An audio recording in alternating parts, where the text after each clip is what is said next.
All right, here we go. So this time we're going to be graphing 1 minus sine of 3 times the quantity x plus pi divided by 4. And so again, we've got our k value, our v value out in front. Now this is the same thing as y equals negative sine of 3 times the quantity x plus pi fourths, and then plus 1. And that's kind of more in the form that we're used to, but same exact equation, same exact graph. Don't want you to get confused by that one out in front, but do want you to really notice the negative sign. That's going to affect the shape of our graph or the orientation of our graph. Now I put 1 right here because we're going to start with sketching our new axis, and it's a plus 1. That's our k value or our v value, depending on how you want to think of that.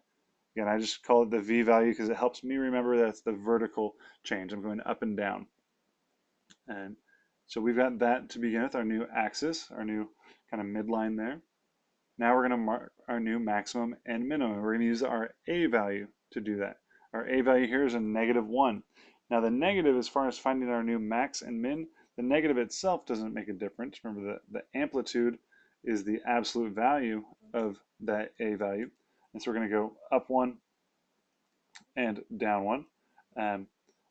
So we're at 2 and 0, and our midline, our axis, is at 1.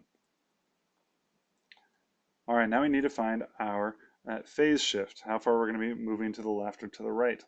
And for us here, it's a positive pi over 4. So remember that the generic equation really has actually x minus h right there. So what's the value of h? Well, it's negative pi over 4. So we'll call that right there negative pi over 4, negative pi fourths. And it's sine. So that'll be where we're starting, because sine, regardless of a being positive or negative, sine starts on the axis at our midline at the 0. And so there's that starting point. Now we're going to break find our period and break the whole graph up into quarters. So we're going to take our period is equal to 2 pi divided by b. Our b value on this one is 3, so this is 2 pi divided by 3. And our period is 2/3 of pi. To know what our quarters are, we're going to take that value, 2 pi divided by 3, and we're going to divide it into fourths. So divided by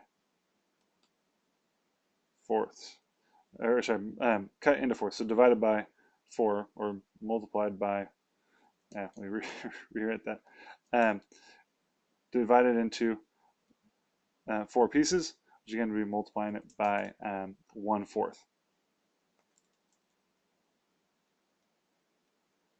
Divided by 4 multiplied by 1/4 would be the same value here. So this will give us our new quarter values are going to be, let's see,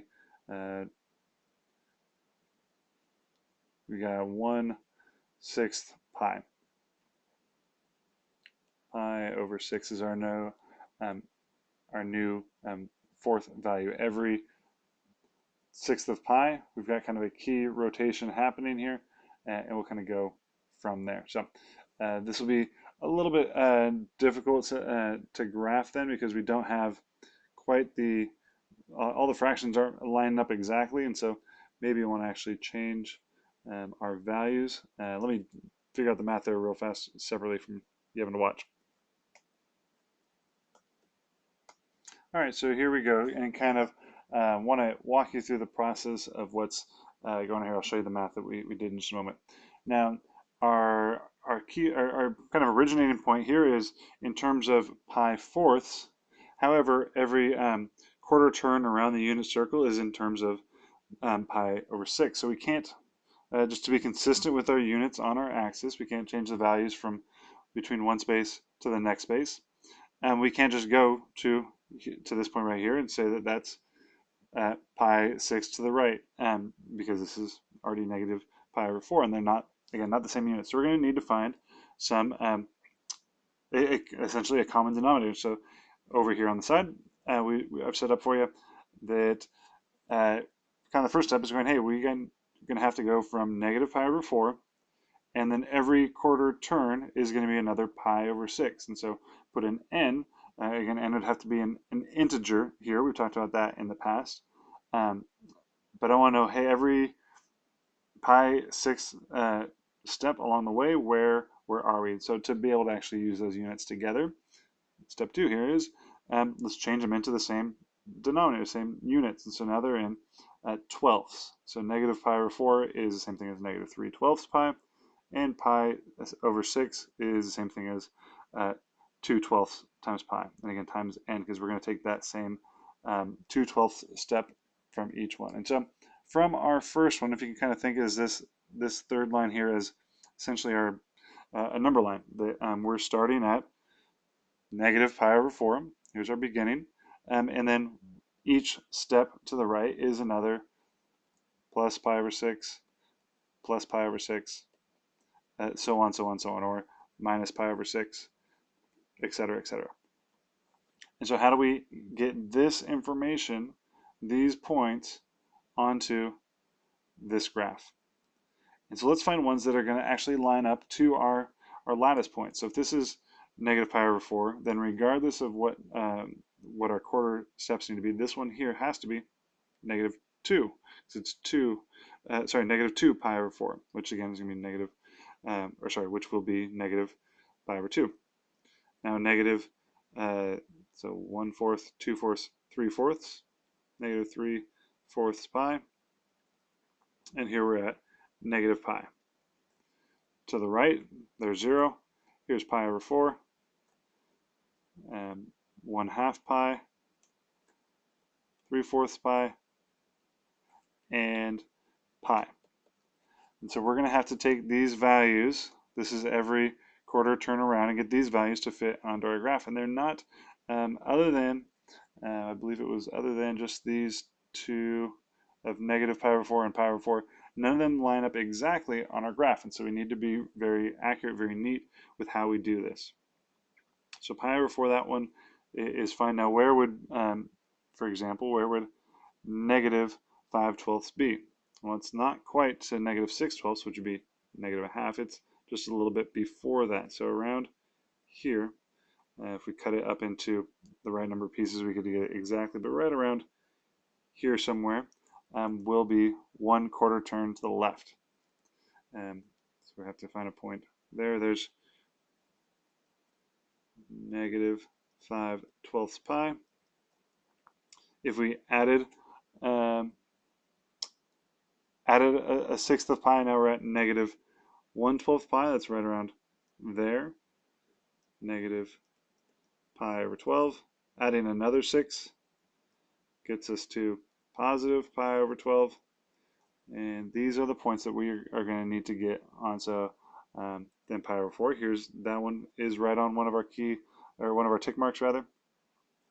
And 5/12 pi, so right around there. 5/12 pi. All right, and let's now graph it. So we got kind of the key ones we need to get in. We're going to have these values right here. Those are our quarter turns, and they're not the same values as the tick marks. That's why we had to take the extra time to find those. But from there, let's graph now. So this is sine, and it's negative sine. So from this originating point, we're not going to be going up. It's negative, so we're going to go down. And 1/4 turn around is at negative pi over 12. We're now at our relative minimum. Another quarter turn around, we're at positive pi over 12. That's back to our 0. Another quarter turn around, we're at our max, back down to 0. This is at this value right here, and you can keep on going from there. Now there's one full period. If you wanted to keep on going, you would just keep on adding pi over 6, pi over 6, pi over 6, pi over 6, and there you got it. So when those values aren't the exact same units and they don't line up nice and pretty, it can be a little bit time consuming, a little bit difficult, but with just kind of reasoning through and taking it step by step, I know you can be real successful with this. So I hope that helps. There you go.